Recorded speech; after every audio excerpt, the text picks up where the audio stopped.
Get ready. 10 seconds, 5 seconds,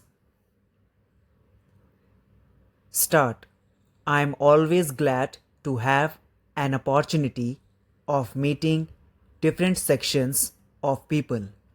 There is no doubt that the business community has played, is playing, and I hope will continue to play an important role. I think there is absolutely no contradiction at all in the policy as you, Mr. President, have mentioned just now. We do think that the private sector has an important part to play, but we think that what goes by the name of pragmatism is precisely what you have condemned in the later part of your speech, that is, expediency on the part of the very small section of the people at the cost of the larger section of the people, and unless the business community realizes this, it is no use talking of obligations to the public unless you know exactly what that means. It is no use talking about pragmatism unless you know wherein the interest of the country lies. It is no use talking even about desirability of production unless we know production for what. Do we want to produce for the sake of producing, or do we want to produce so that the standard of living of the poorest of our people can be raised? You began and even ended on a pessimistic note. I beg to differ with you. I think there is a buoyancy in the country, in the economic field, in the political field, and in the social field. I think never has India at any time since independence been better poised for advance and for going ahead at a faster rate than it is today. There are many difficulties in our way. May I ask you, are these labor problems, racial problems, the world? Is the law and order problem confined or unique to India? Is it not forced by the United States of America or by any other country which you choose to pick out on the map of the world? Let us be realistic when we are facing these problems. The business community has first of all to learn not to run down the nation. You have condemned for running down the private sector. May I ask you to look at the speeches which have been delivered through the years and the number of speeches which I have sat through condemning the public sector?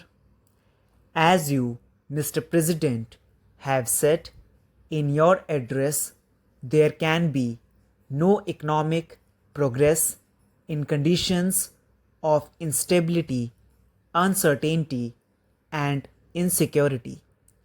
Any attempt at bringing about a greater measure of economic quality will receive a setback in any such environment, and in all situations in which law and order breaks down, it is the poorer sections of the society who suffer most than the affluent section.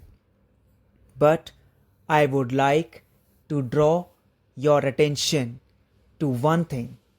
Stability cannot be and should not be equated with the perpetuation of the status quo. Stability cannot be brought about if the present inequalities are allowed to remain or to grow. And unless we take note of the aspirations of the people and engineer change peacefully, we shall be overtaken by events and by far greater violence than you have seen today.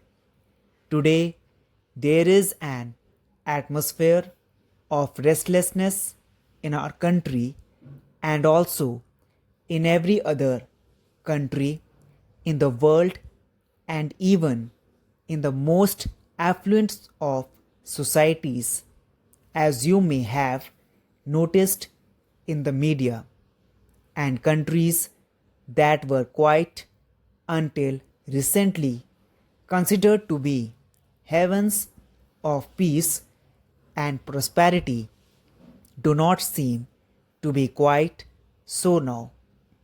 A new generation is coming up into prominence in all the countries whose attitudes and beliefs differ from those of the older generation in all spheres of life. Therefore, whether it be politics or business and industry, we must take note of this new development and refashion our policies and programs so as to respond more readily to the needs of the changing times. Your speech, Mr. President, clubs together the concentration of economic power and political power and considers both to be undesirable. Now, there are adequate safeguards in our political setup against the concentration of political power.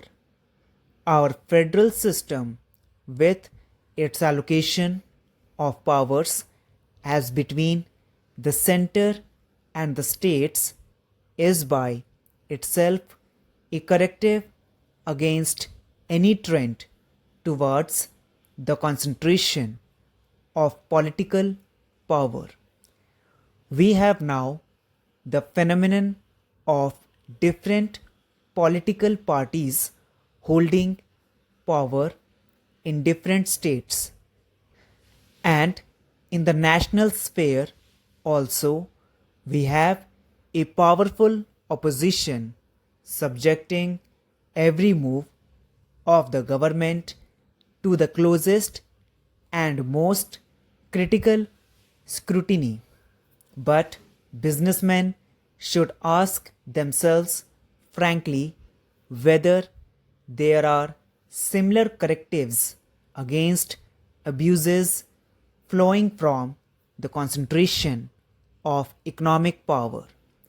What action has been taken in our country to build up active organizations of shareholders, consumers, and small businessmen? In the absence of organizations of this nature, exercising a countervailing influence against the concentration of economic power, government had to step in, whether it is the nationalization of banks or the monopolies legislation which is now on the anvil.